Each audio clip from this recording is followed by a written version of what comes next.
Greetings, colleagues. It's your favorite optometrist, Dr. Darryl Glover. I have a treat in store for you guys today. We have the man that has built an empire enough for many lifetimes. I mean, he is just that guy. Friends and family, I'd like to welcome our colleague, our friend, Dr. Scott Colonna. How are you doing today, Scott? I'm doing great. Thank you so much for having me. It's really an honor, Darryl. Yeah, well, look, I'm super excited to have you on today's show because I've been following you for a while, and every time I look at your social media, your branding, your message, it just resonates with me. It's something about the way that you give the message, and definitely the content is something that can be real life changing. So today, I really wanted to really bring you on the show to really have this conversation because we're going through some difficult times, not just in eye care, but in the world in general.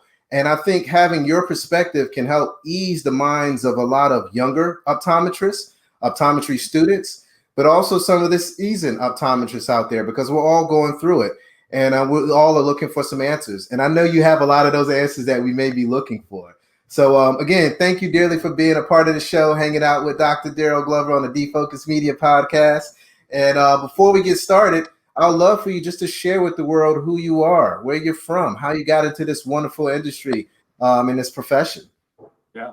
Well, for me, I'll tell you, I've been very blessed. I've been surrounded by great people. My wife, Terry, my two kids, Gianna and AJ, are an integral part of what we have accomplished as a family. Our work family has been amazing through the 19 years in the different companies. So without all of them, I would not be sitting here talking about the experiences. The experiences is what really has carved out where we are today and where we are going as a work family in the different entities. So for them, I'm truly blessed for them in allowing me to sit here and try to talk with, the younger professionals and students out there, and also our colleagues and business owners that are facing these challenges. These are all challenging times, and we just want to make sure we're all safe and can really focus on the things that are important to us with our families at home and also our patient care and keeping our staff safe. So those are the most important things. But for me, I grew up in New York City. I was born in Brooklyn. I lived in Brooklyn, Staten Island, and the east side of Manhattan. So I'm a New Yorker. And I'm one of those people that I don't live there anymore, but I love it extremely. I'm passionate about the energy. Every time I go back there, it makes me more excited to work on a new task or come up with a new project. So my family's still there. And that's really where, I learned about business. I learned from my dad. My dad started not in business, ironically. He started driving car service. He was car service, a postman, worked in a paper factory. He had so many different jobs when the four of us started out in our one-bedroom apartment in Brooklyn, and he just passed on so much knowledge when he got an opportunity to work on Wall Street. And I started to learn about stocks, finance, business, money, and through all of his connections as I grew up. And I actually always thought I was going to go into finance and business as I was surrounded by it on a daily basis in New York. So that's really where my dad gave me such a great mentorship in finance and money. And it allowed me to take that into optometry, where it was ironic that I switched gears. I always thought I was the first person to ever go to college in the Colonna family. They were very big advocates for education. My parents, they did everything they could to sacrifice to get me to go to college, and wound up at SUNY Optometry because I visited with some optometrists that knew our family in Brooklyn. And I just loved the personal aspect of watching families and helping families take care of the vision of their families and their children's and seeing them as they grew up. And that's what made me passionate about optometry. And I just happened to cross over the business aspect from my dad and his friends and colleagues and combine that with our great profession and serving our patients. So that's kind of how I went into optometry. And I was lucky enough to go to SUNY Optometry, use the in-state tuition at the time, which is a little different now than it was then. So it just kind of led to a great path on serving in whatever way we can, as far as that. And our profession is truly a blessing. I mean, we get to take care of people, we get to serve people, we get to help them, and it's really all about our patients, or clients, depending on what your business model is, right? If we Right. could focus on the service we're giving them and how we can help enhance whatever problems they're having, everything seems to follow suit after that when you're focused on the right things. Yeah. So No, I agree with you 100%. I mean, that's something that I always tell my team members in the office and I always tell my colleagues is like, they're like, man, Dr. Glover, Darryl, man, you're killing it, man. Like, I'm looking at how much money you produce today and how many multiples and this, that, and the third. And I'm always like, look, all I'm doing is solving problems for my patients. I'm putting the person in front of me on a pedestal and I'm serving them. I'm not doing anything for my interest. It's just as a result of me putting them first and giving them solutions to solve their problems, I'm able to be lucrative in regards to it. So I think that's a key thing. One thing that I wanted to circle back on was, the importance of finances. mhm. You this is a huge thing that I feel like is a big missing piece in the world of eye care, in the world of optometry school. How important was it to have that background of finances prior to starting optometry school? And how important has that been in regards to, I guess, you creating your empire that you have as well, which we're going to get into shortly, you guys. I know Yeah. you guys are dying to hear more about this story. The business background, I feel, is really crucial. And to touch upon it a little bit, if you look at, I have a 15-year-old and a 12-year-old, and what are they learning in their schools now? What are they learning, not only high school, what are colleges teaching? What are optometry school teaching our students right now? And I truly believe that unfortunately there's a void. And I don't believe it's not a void that they are choosing to make. It's just that they're trying to get as much content into the curriculums to prepare the optometrists when we come out of school to be able to take care of their patients and best serve them. It's not in their point of view, and I do agree with it. It's not their job to teach us finance and give us a degree in finance and business. However, most of us go into business for ourselves and employ others. And that's where the crossover is. We're excellent practitioners. Our schools prepare us on how to take care of our patients. But what stresses us out and ultimately burns us out is the business side of things, in my opinion. And so I believe it was really crucial to have the business background from such a young beginnings in practice. And because of that, it allowed me to practice better. It allowed my partner, Dr. John Armando, for us to practice better because we knew we had certain things in place once we went home at the end of the day. Because we should be building our businesses around our lives, like we got one shot at this and we want to make it the best life possible. My wife recently brought up an article with someone and they were towards the end of their careers, and they said how many people truly sit on their 80s or 90s and are sitting there and say, I wish I worked more. Mm, Right.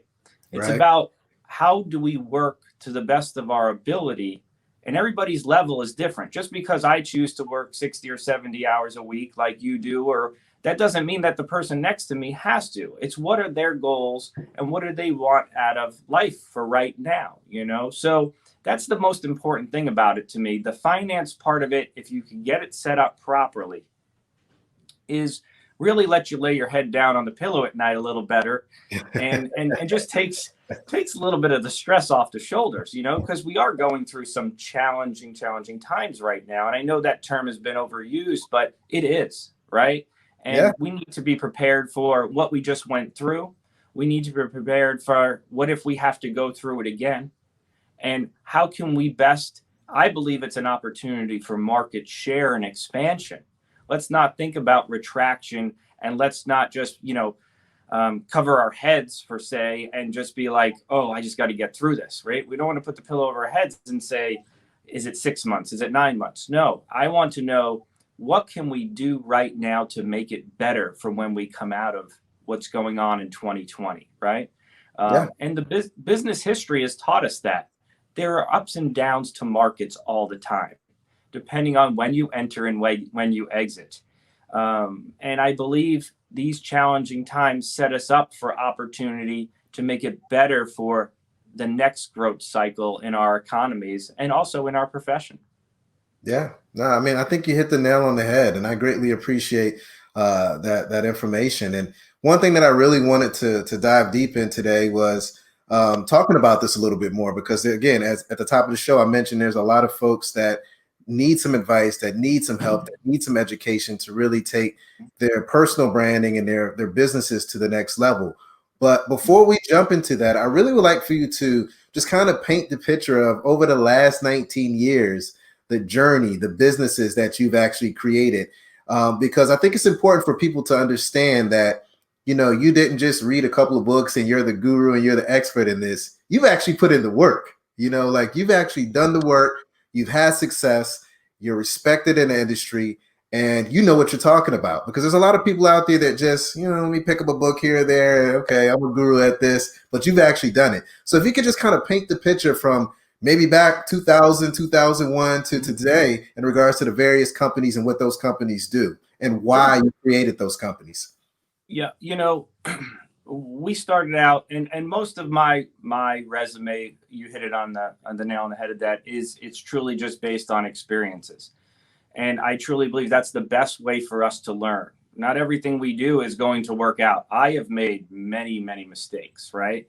The Yep. key is learning from those mistakes and either not making them again or doing something different the next time to make it work. So, you know, back in 2001, my partner and I decided to buy a practice together, and we wanted to go into practice ownership as soon as possible because we were broke coming out of school, right? So we were like, let's make it happen sooner rather than later. And we bought a small practice from a solo doc, and he was a successful practitioner, a great practitioner. And we bought a practice up in Providence, Rhode Island, you know, and we started out with, at that time, we did not have enough patients for my partner and I to be full time. So we saw patients for 2.5 days a week each. And our whole goal was, how can we get ourselves to full time as fast as possible inside the practice? Now, even when we were working 2.5 days, we were working 70 hours a week, trying to learn billing, trying to learn coding. We did the billing and coding at night after we saw the patients. You know, that's how you learn it, right? We learned every aspect of our company at that time. We had 7 employees at the time. So for the first 3 years, we probably averaged that 70 to 80 hours, no vacation in the beginning. And for me, I was brought up that way. It's sacrificed now so you can enjoy all of the great stuff a little later on, you know, and Yeah. it's definitely paid off in our lives at this point. So we started at the 7 and we kept growing it, and we saw where healthcare was going as our reimbursements kept getting lower. So we knew we needed to change our model in order to be successful. And if you follow MDs on ophthalmology, you pay attention to their models too. Learn from the other professions and what they're doing, because they're doing certain things for a reason. And we shouldn't just learn from ourselves. There's so many great business conferences that I go to each year, and I learn about finance and business and so forth, that we can incorporate certain things into our own business models personally and for our practices, you know. So we did that for a while, and we realized we had to go to a group model to make our financial situation for the company survive, you know, because reimbursements were going down. So that was a big challenge in the beginning. So we had to work on our hiring skills and our communication, and those are really important parts. We had them in the room, the communication skills, but now we had to go another level because we had to hire our first optometrist to work for us, right? Right. And that's a different way of looking at things. So we did our research, and we hired and so forth, and interviewed, and we started to see the differences in what they wanted in their lives, why they wanted to come and work and be part of our work family. So we could fast forward to, I think it was probably 2011, and things kept ramping up for us. We had a great community. The community was very loyal. I will tell you that we never did marketing like we're doing today, like me and you on here right now. It was all word of mouth, because word of mouth is the most loyal patient base to our practices still to this day, right? A Absolutely. handwritten, a handwritten thank you card means more than an email that they might not see or goes to their junk box, right? So the personal touch is always what we have strived for and what we're doing. And it sets you apart with that personal touch, because that's coming from you. It's coming from me. It's coming from our staff. And if you could keep focusing on that going forward, no matter where you practice in our industry, it will set you apart, because we become our own business. We become part of the community. And, so we kept growing and growing and growing. And at no point, like you mentioned in the beginning, we just kept doing the right things for our patients. We always wanted them to leave, happy. And we'll say 20 happy was always something. And our goal, we always joked about, it came upon on a Vegas trip years ago. John and I went to Vegas with a few people, and we were there, and somebody talked to us. It came up with this idea of, we just wanted to be the best in the world at what we do. And we should all want to be the best in the world at what we do. We want to be Amen. excited when we wake up in the morning, Yep. right? Because Absolutely. there's so much opportunity. There's so many people we could help out there with our expertise and experience. And I'm not going to go and help someone in an area I do not know. And there's plenty of areas I do not know that I don't touch, right? But for that aspect, what can we give to each other and help them with that we have done successfully? What's on the resume? And being a business owner, being an optometrist, we see different things and we've learned different things from the inside. And when you truly learn it from the inside, it's not the same from learning it from someone who learned it from a book or a conference, right? Right. The action and the experiences and the follow-up is what separates people who truly build their empires versus people who do not. So, we opened a lab, Mandalay Optical, in 2011. We kind of pitched it originally to the doctors of Rhode Island at first.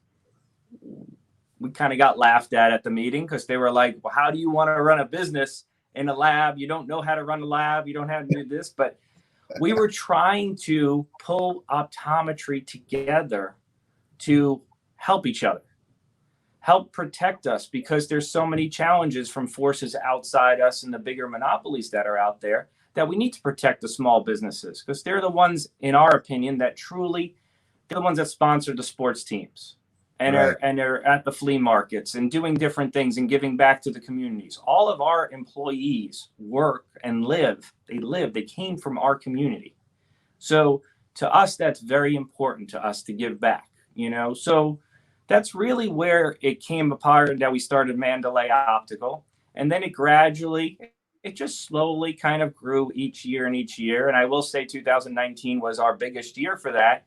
And it's just for people, it fits a niche. It is not the service for everybody, but it serves so that you could get good quality at an affordable price to keep your prices affordable for your patients. That's all it really is, right? It's about taking care of the patients in our community. So, so we started that, and it's been going very well. And then somehow Uppercut came along almost 4 years ago, where I had a business coach that I hired, and I know you've met her through social media also. She literally got in my face and said, "You need to be on social media." And I was like, "Why?" I was anti-social media, And she's like, "You're being selfish." Okay. So very few people have ever called me selfish, right? And probably just my parents for the most part at times growing up. But, and she questioned me. She's like, "You need to help students. You need to help people that are out there and learn from the experiences that your companies have learned and have taught you, so that we could help them grow and accomplish more things together." And I was like, wow, that was pretty intense when I had, she's shorter than I am, her name is Danelle Delgado. And she just got in my face with that, And so it became something where we started to put together an online training platform for optometrists and small business owners. We work with both now, and just solve problems, you know. And then it became speaking more at different conferences, business conferences and optometry conferences. So it's kind of steamrolled where I'm going to tell you, I never planned to be doing this with you right now in the middle of the day, right? Years ago. And it's truly a blessing as far as that, but it just keeps going. We have another smaller practice now, and eventually it became where this past year we were just ranked in the top 50 by Vision Monday. Oh, congratulations, man. That's a big deal. Yeah, for now, no, we're not obviously like the big players at the top, like Essilor and Luxottica and all that stuff, but it was based on our one practice that now we have, before COVID, we had 70 employees. You know, we're a little bit below that right now. We're about low 60s at this point in the different companies and stuff, but we're going to get back to that as we slowly build and come out of this. But so that's been the kind of how each company has evolved, and they've all been revolved around the basic premise of what we talked about. It's serving clients, serving patients, and then everything else seems to follow if you do it the right way 100%, you know? Yeah. Yeah. You know, one thing that I love, I was watching some of your videos in the past, and something that really stuck out to me, outside of, you know, serving and this, that, and the third, is that your perspective of when your family is in the office and your family's relationship with the team members in the office. If you don't mind just touching on that a little bit, because I think that speaks highly in regards to, you know, how your office should run, how that office should be set up, and how the patients are going to be able to feel when they walk into a work environment. If you don't mind touching on that, because I think that's something that business owners in today's society really need to understand, because that face-to-face interaction, that customer service that you provide is king. And if you're not able to provide a community or an environment where people feel welcome and people feel like you are serving them, then we will see small businesses start to disappear. So if you don't mind touching on that, because that really touched me when I was hearing you speak on that. Yeah. Well, I'll tell you that no matter what profession we are in, we are all in the service industry, in my opinion. I don't care if you're an internet online company. I don't care if you're a brick and mortar store. It comes down to the service. And, you know, when we had our meetings, and our meetings have evolved over the years as we've grown, we always talked about treating anybody who came in the door like they were your favorite family member. Most of the time, it was either our grandmother or grandfather. I will say in our staff, like everybody usually named their grandmother or grandfather, right? If you treat every patient that walks in your door like they're your grandmother or your grandfather, and how you want to be treated when you take your grandmother or grandfather to the doctor, that's how it will emulate throughout your entire staff. Because I believe our work family here at the companies, they are truly part of our work family because we spend so many hours together, right? Yeah. We put so many fires out together, right? Yeah. But we want every patient to leave happy, and we have some aggressive, you know, protocols on how to make sure people leave happy. Yes, we have lost money on tons of pairs of glasses over the years because they did not feel that we did the job we were supposed to, and it's our job to make that right. And sometimes that might cost us a couple of $100s, okay? But in the long run, we learn from that, and there's always some truth to what the patient is telling us, you know? And we all have challenging family members. I have some challenging family members, and we have challenging patients, right? Yeah. But myself, as a father of a 15-year-old and a 12-year-old, right now I have to teach them we're all going to face challenges. How do we deal with those challenges? How do we deal with the anxiety and the stress that's out there and be part of the solution instead of being part of the problem, right? And it's the same in any business model that I'm blessed to work with as clients. I mean, I've worked with auto industry. I've worked with medical professionals. I've worked with so many different professionals and professions in the last, you know, almost a decade now, that I've learned the commonalities of running a business are very similar It's not just specific to optometry. Where optometry, we are special.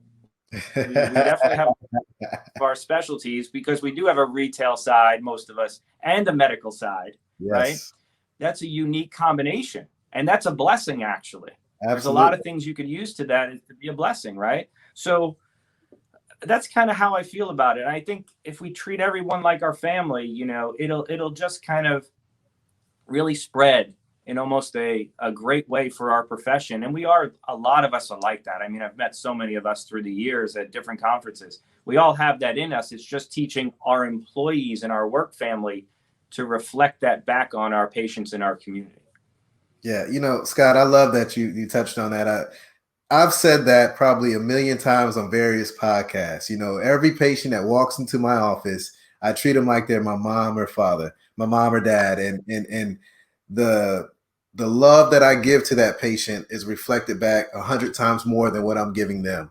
And the amount of referrals that I receive just simply because of that is just unmatched. I mean, it is key to make your patient feel like they are your family, because once you get that connection and you're able to have that intimate connection, there's so much information that they'll just tell you. And also, they're going to be a walking billboard for you because they're going to tell everyone down the street, I'm going to Dr. Glover because he treated me like I was his wife, his mother, his son, his child, whatever it may be. And, that just helps to take your practice to the next level. What I would love to do next, Scott, is really just kind of dive into how to build an empire. I mean, we've kind of been touching on it right now in regards to, just treating a patient the right way. But I would love for you just to give the listeners, the viewers, some additional tips that you think are key. But before we jump into that, I'm very curious to know, every time I see you give a conversation, a lecture, presentation, or something like that, you always have that ball. What is that ball all about? Like, what's the deal with that? What is going on there, man? So this is my baseball that sits on my desk. Okay. So this was my first home run in Little League. I hit with this ball. Wow. So it went over the fence, and I'm going to tell you, I only hit one. So over the fence, right? I was fast. I could run around the bases, but truly hit one over the fence. This is the one I hit over the fence, and my dad got the ball from the outfield, and I've carried it with me wherever I've gone, no matter what desk, whether it was in college, whether it was in grad school, wherever it was. It's on my desk now with me. So it fits my hand. That stays at the office here. Near my other desks that I have at home and here, and I have a couple other desks that I work from. Those usually have a golf club next to it. So I do like to have something in my hand, usually when I am giving a presentation or a speech or stuff. But it just connects me. The baseball connects me back to where I started. I mean, Gotcha. it truly does, and it's baseball started for me with my dad when I was young. It was just one of the sports I played, and then I played basketball. And unfortunately, my dad passed away last year unexpectedly, and he was my, he was my greatest mentor. So it's a connection for me to my dad from when I do these types of things, because he used to say to me, "I think you're crazy," and he's like doing all this stuff, right? Because his generation was not to tell people about what works and what doesn't. You wanted to be private as far as that. And I was brought up that way, right? But I do understand that we can share things with each other, just what you're doing on this amazing podcast you've put together. Think about how many people you are helping every time you put yourself out there and you go live and you have to answer questions, you have to prepare and put all this work in. You're helping so many people, right? So and that's that's an amazing thing about the type of person obviously you are on the inside. You're looking to give back in any way you can in the middle of your day and so forth. So that's kind of how the baseball kind of follows and trails through. It's just a connection to the past, of where we kind of started as far as that. So. Sorry, guys, I got off track there a little bit, but I tend to do that. But I meant to ask you at the top of the show about that, because whether you're on your porch at home or whether you're in the office, I always see that ball, and I'm like, I know there's one hell of a story behind that ball, and I want to be the one that talks about that ball. So I'm glad that you gave us that little exclusive there. I will say you were the first person that's asked me about the ball. Actually, you are. Oh man, you see, that's what's up. I guess I'm doing my job, right? Absolutely. But let's circle back to building this empire. I don't want to hold you for the entire day, but I would love for you just to really kind of paint a picture and give advice with the current situation of COVID-19 at hand.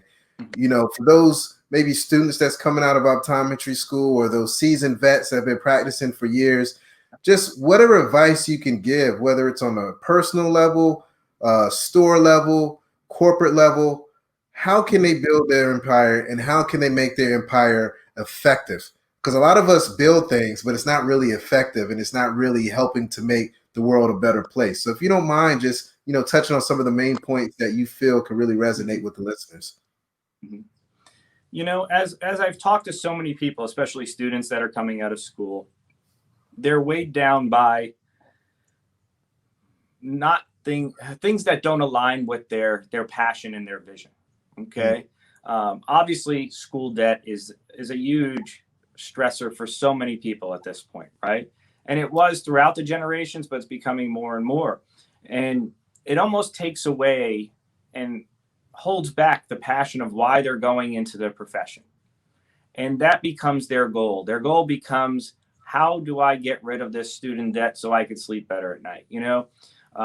So for me, I was brought up to focus on, besides being a great person in the community, to be a father, a husband, and a leader, which is important to me. We all need to determine what's important to us as an individual that we want to accomplish. But the quicker that you could accomplish financial freedom, okay? Now, everybody's definition of financial freedom I've found is different. When I was growing up, I thought there was only one. But if you could accomplish financial freedom earlier in your career, okay, it allows you to free yourself up and be passionate more in your community and what you truly want to do, okay?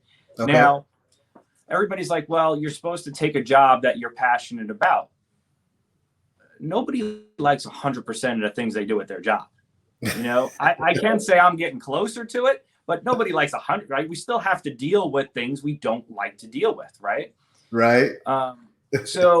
But that's part of it, right? So trying to get to financial freedom. And what I mean is true financial freedom for me and for the clients that I work with is, how do we take how they live on a monthly basis and replace that with, I'm going to call it passive income.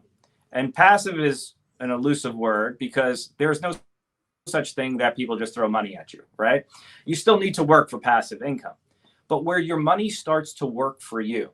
So saving. So there's the earning power in the beginning and sacrificing to save. And then what you do with that money is how you invest it. You're only saving it to invest it so that you could get a return to replace your living expenses on a monthly basis. Okay. So for example, when I started out, actually before I even got married to Terry, I invested in real estate. So we were saving up money for our wedding, and I went to her and I said, this great opportunity came up. We're going to buy parking spaces in Washington, D.C. inside a condo building. Okay. But we had to use the money that we saved up for the wedding. Okay. Oh, man. Talk about this is like the deal breaker, right? It's a deal breaker to see if she really wanted to marry me because she knew this is how it was going to go for the next, 50 years or so. So she was like, I trust you. Here's, we bought parking spaces inside the building. The building did not deed the parking spaces to the apartments, the condos upstairs. So we rented the parking spaces out. Okay. We got rent on them. So we invested the money. We were getting almost 30% return on what we paid for those parking spaces. Okay. Wow. Passive money coming in that we invested. Okay. Those are the ideas of things. And it doesn't just have to be in real estate. It could be in dividend bearing stocks. It could be in other businesses.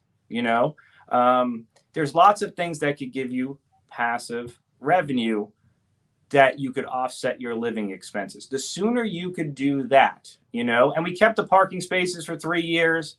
We sold them for triple what we paid for them. Then we took that money and we rolled it into our first rental property, you know?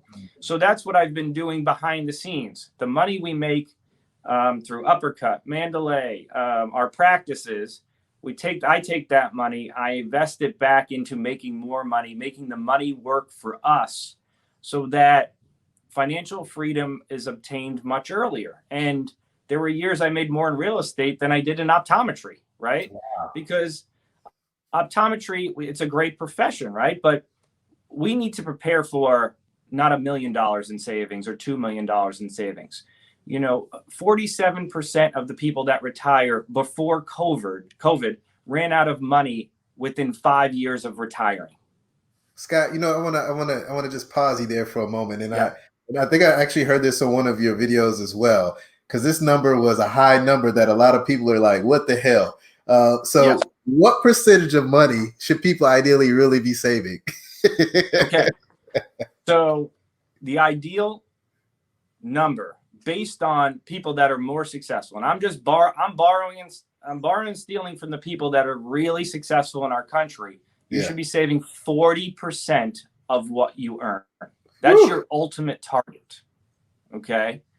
Now, you could sit there and you could do the 10 or 15% that a lot of financial people put out there, but it's going to be very challenging to retire and live the lives that we are accustomed to now the same way, because the tax rates are going to go up. It's going to happen, right? So you have to look at all the factors. You need to take 40%, okay? And in challenging years, you might not get there. But if you strive for 40 and you get 33 or 32, you know what? That's pretty good, right?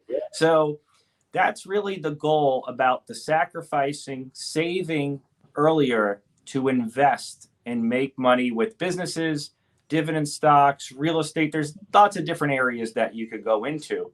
But the number is much higher. We're not going to need $1 million or $2 million or $3 million to retire. We're going to need $10 million. Healthcare costs, look at healthcare costs alone. What are they going to be? Now, I'm 46 years old, so I'm going to be there sooner than a lot of our other viewers, but it's only going to get more expensive, right? So we need.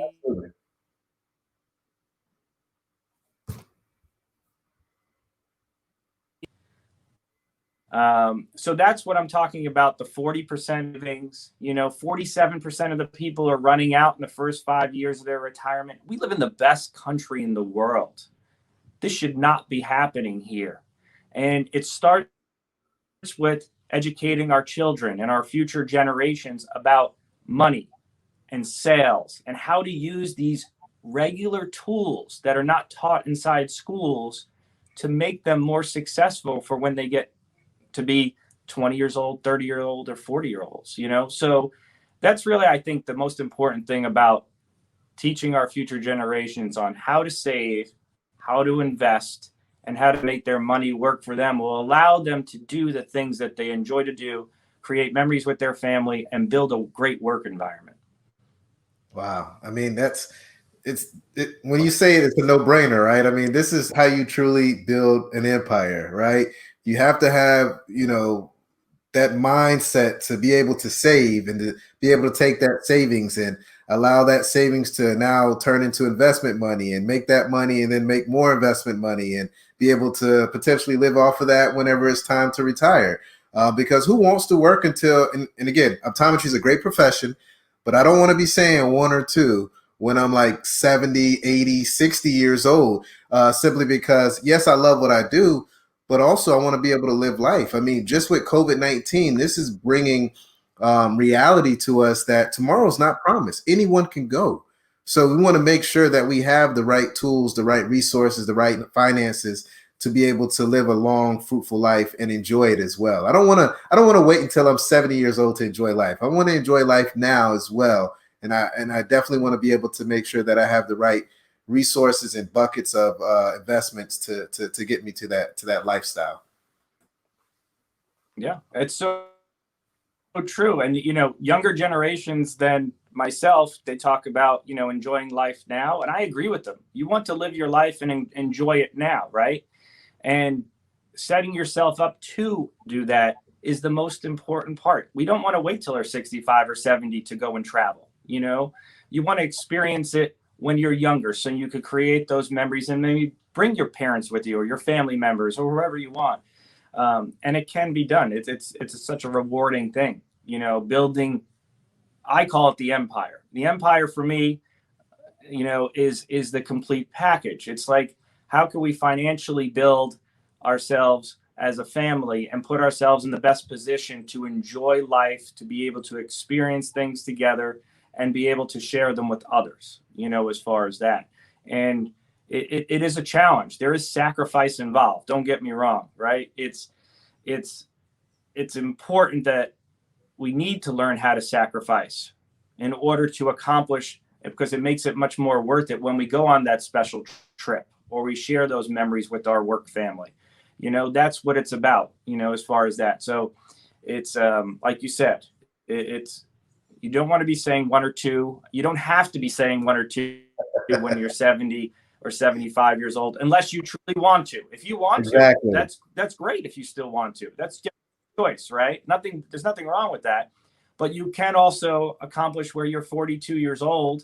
John and I stopped seeing patients on a regular basis at 42 years old after we built the companies.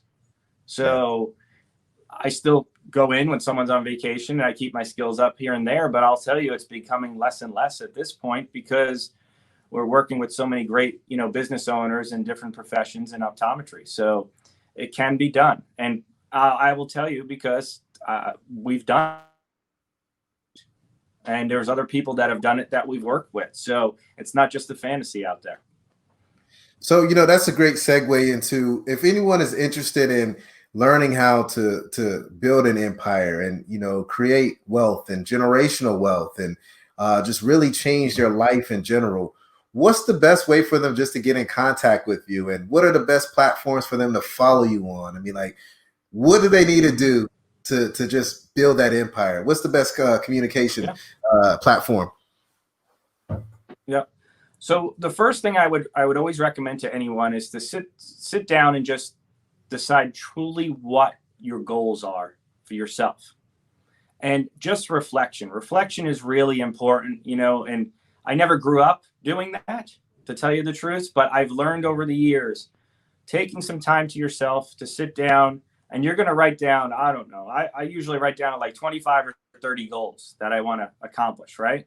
But we have to eliminate pretty much everything but the top 2 or 3, because when we're trying to accomplish 25 things, we accomplish 0, right? So focusing on the 2 or 3 that are most important is the key priority to things, in my opinion.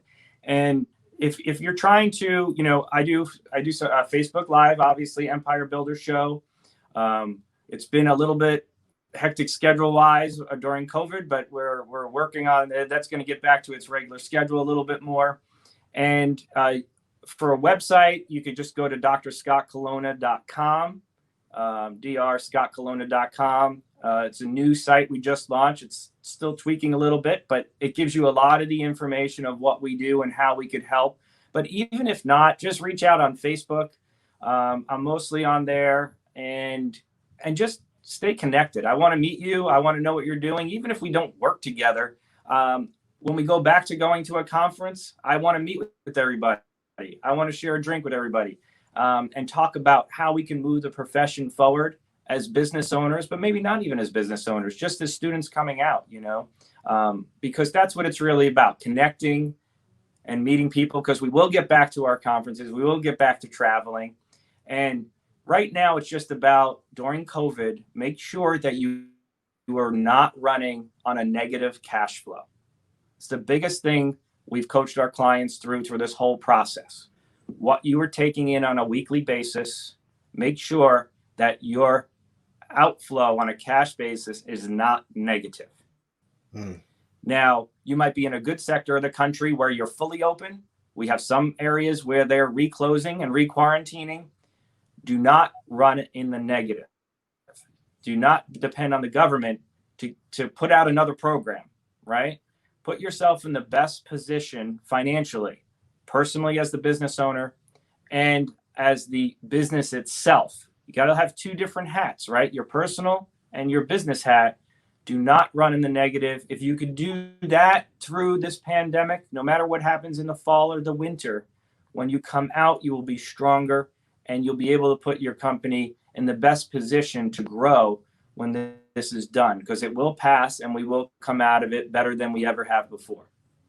Yeah, I love it, man. I love it. Thank you for those wonderful tips there. And it's only right before we end this show for you to really just leave us with some quotes, man. Like, one thing I love about following you online is that every day you bless us, whether it's a personal quote or someone else's quote out there. And for me, I love to see stuff like that because it helps to motivate me for the day and to get my mind in the right track to be able to focus. So if you don't mind just sharing 1, 2, 3, whatever it is that are your favorite quotes, to just, give some inspiration and motivation to the listeners and viewers out there. I think it's only right coming from you, man. Sure. So I will tell you that the best one that I've always lived by, and I have a poster of it in my man cave's in the garage. So that's where my son and I hang out in the garage and hit golf balls. It comes from Wayne Gretzky, and he talked about that you miss 100% of the shots that you do not take.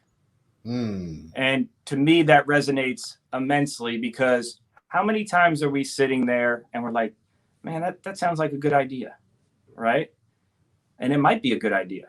It might be the best idea for you that could really take your life to the next level and change people's lives around the country and the world. So don't always dismiss every idea you have as that's a silly idea, that'll never happen, right? Because if you came up with it, it could be something really great and exciting.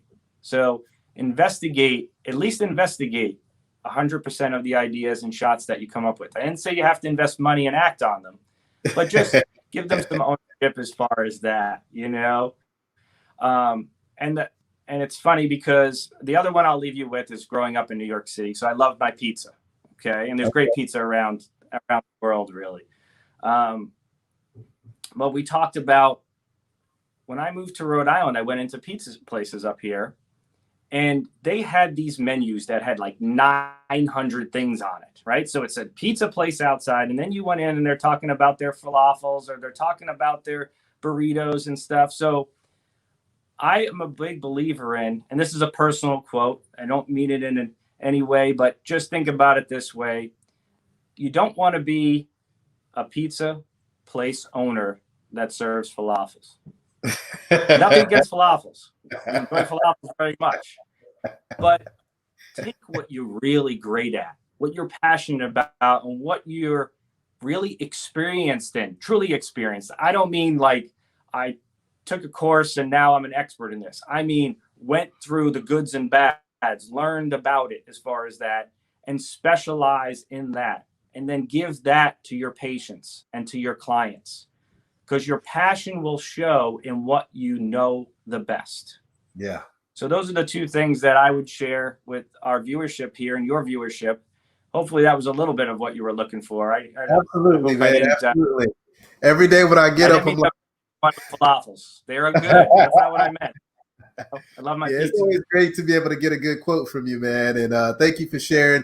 Thank you for hanging out with me today. I mean, I've learned a lot. I'm pretty sure the viewers have as well. You guys, make sure you hit up Scott's website, follow him on Facebook, all the social media platforms, because he is really dropping some great knowledge that will not only take your practice to the next level, but also your personal life branding and just your life in general. Because as he touched on in this interview, we want to have financial freedom. We want to be able to take care of our families. We want to be able to function during times like COVID-19 and not be in a negative. So you guys want to make sure you follow him, get all the advice, all the great information that he's dropping. And Scott, thank you again, man. I greatly appreciate you hanging out with me.